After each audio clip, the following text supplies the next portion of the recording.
Hoy, wag niyong gamitin ang pangalan niya, mga ungas. Dahil hindi kayo magkaparihas. Si Gat Andres Bonifacio nag-alay ng buhay para sa Pilipinas.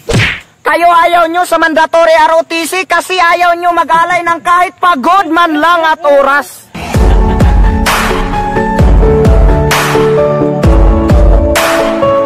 Wala nang intro-intro kasi hindi ako marunong mag-intro.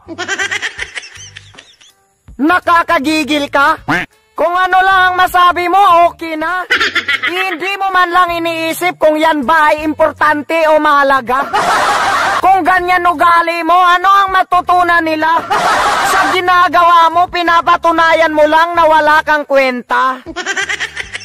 Ops, hindi kita iniinsulto, tinutulungan lang kita.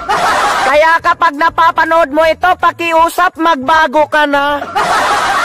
Itong si Sir Manuel, walang pinagkaiba sa sibuyas. Kasi presyo lang ang kayang tumaas.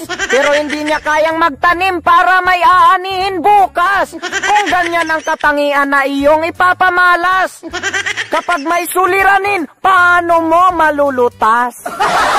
Sabi niya, protect academic freedom. Bakit nilabag ba ng mandatory ang academic freedom? Magkaiba sila ng time pero parehas na pinag-aralan. Sa sinasabi mo, buti may nakikinig pa sa'yo. Sabi niya kaya daw ginagawa ang mandatory na to para ang mga tao maging sunod-sunuran sa gobyerno. Kasi meron daw disiplina na kailangan sundin ang kahit na ano. Alam mo, hindi mo alam ang pinagsasabi mo. Ang military discipline ay ang pagsunod sa utos kahit na anong kondisyon. Kaya kung mahal mo ang Pilipinas, kahit buhay ibubuwis mo.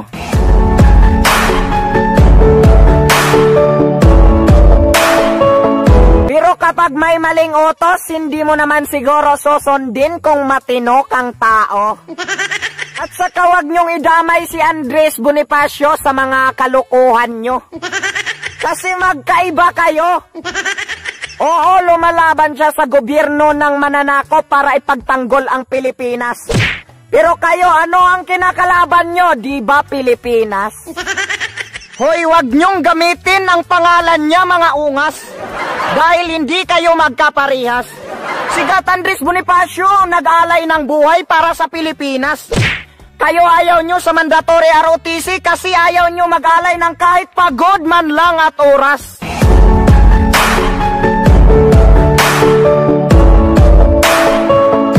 Tingnan nyo yung mata ko, parang naiiyak. Hindi dahil sa talo nyo na ako sa pagiging mapangahas, kundi naawa lang ako sa inyo kasi nagmumukha na kayong ahas. Sa sariling bayan, kayo ang nagpapahirap.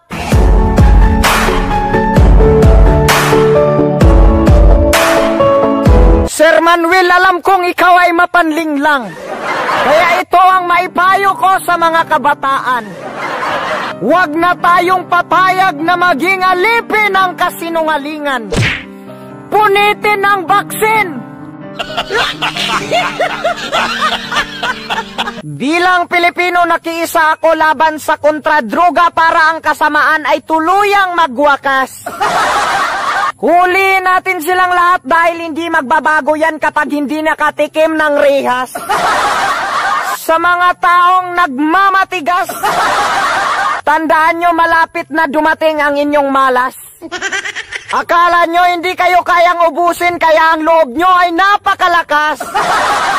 Humanda kayo kasi nilinis na ni Abalos ang PNP kaya mawawalan kayo ng kasabwat.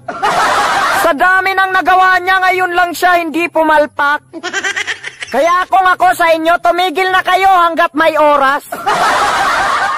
Sayang ang pinaghirapan nyo kung mapupunta lang din kayo kay Satanas.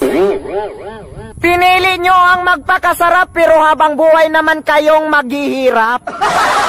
Tandaan nyo ang kasabihan na ang taong nasisilaw sa salapi ay masusunog sa sariling apoy. Tandaan mo, kaibigan, ikaw ang gumagawa ng sarili mong apoy. Kaya darating ang araw, ikaw ay magsisisi. Sapagkat ikaw mismo ang magpaparusa sa iyong sarili.